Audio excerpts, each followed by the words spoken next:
Sintra, it's bendable. It's kind of floppy. It's not too sturdy, but it's good for a base. Maybe it's just me, but I've noticed that different colors actually have different bending strength. Strange. I'm not sure if that's just me or not. That's just what I think. Sintra's easily cut. I just use a regular box cutter, nothing special. The way you can go about cutting this, you can either use a scroll saw. I use an X-Acto knife. You can use X-Acto knife blade, the really small ones, the scalpel looking ones. Nothing special. But basically you mark out your line wherever you want to cut and you just score it. I'm not going to actually mark out something. You guys get the idea. This is just a junk piece. Score it until you break through. Because if you take too heavy a cut, you'll shatter it. It's brittle. See, I broke through right there. Just keep going till there it is. Alright, well, the ways you can go about forming Sintra with heat, you can use just a regular lighter. Careful to not show the brand name. And this is a piece of Sintra. What you can do is just lightly hover above it with the plastic. You just want to move it up. You can touch it. You can feel it getting a little warmer. Move it around. Always keep it moving.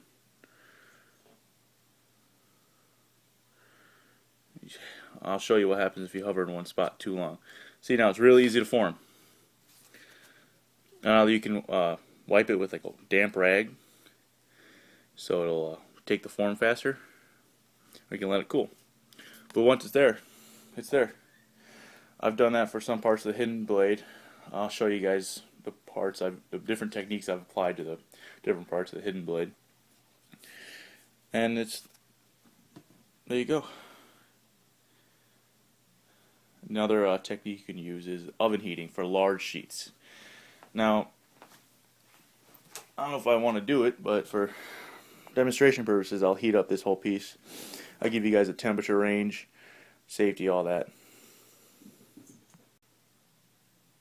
Okay guys, well, now we're in the kitchen where some of the magic is made.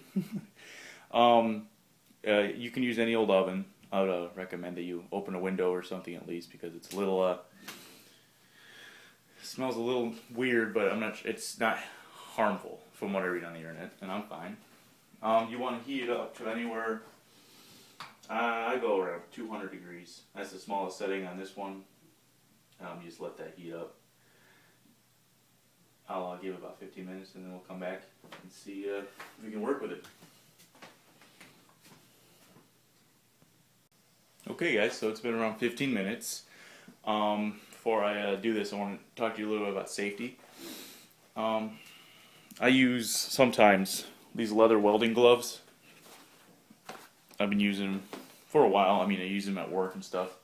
I'm a machinist, and so I handle some really freaking hot objects sometimes. So, but for this stuff, if you don't heat it too much, you can handle it with your hands. I can do it. Some people can't. It all depends on your tolerance level, how much pain you're willing to suffer. But you got to be really careful, because if you get it too hot, you actually leave your fingerprints. And if you're trying to do a nice surface, that's just more sanding you have to do at the end. So you want to eliminate that at the beginning. But since this is just a junk piece, I'm just going to go ahead and do it with my hands. Alright, so what you want to do is you can open it, it's fine. I don't want to risk melting this to the point to where it starts dripping. So I use a little piece of steel just to protect the food. You can put it in right like this. Just let it sit. Or this way, it doesn't matter. Well, I guess it doesn't fit that way. And just let it do its work. Let that sit for about 3 minutes, and I'll come back to you guys, show you the results. She's ready to go. Here. Take this down. It's not too hot. Now this part, since it's closer to the heat source, got hot faster. It's really freaking bendable. And this part not so. It's still pretty warm. This joint is a warm part. You can form it to any shape. Problem is, once it sets, and you have to work out the edges with a lighter, something smaller. Only thing I don't like about this is you can't bend it this way without bowing it out the other way, you see? So it's kind of a drawback. But it's good for like armor. I did these for the pauldron for the armor Brutus. Gauntlet armor. Just, it's a really good material. And I'm going to show you guys what happens if you make this, let it in too far and then it starts burning. Because that's a no-no for your lungs and for your costume. Okay guys, sorry for the jump shots. I'm just trying to do this a little better. Alright, here's a piece of Sintra. Here's a lighter. Now let's see what happens if you let it under the flame for too long. I'm not even going to move it, just keep same spot. Keep going. Burning. You can see it. It's going to catch fire pretty soon here. It might look, it probably won't. Well, yeah, that's no. I really want to burn down my apartment, so I am putting in some water.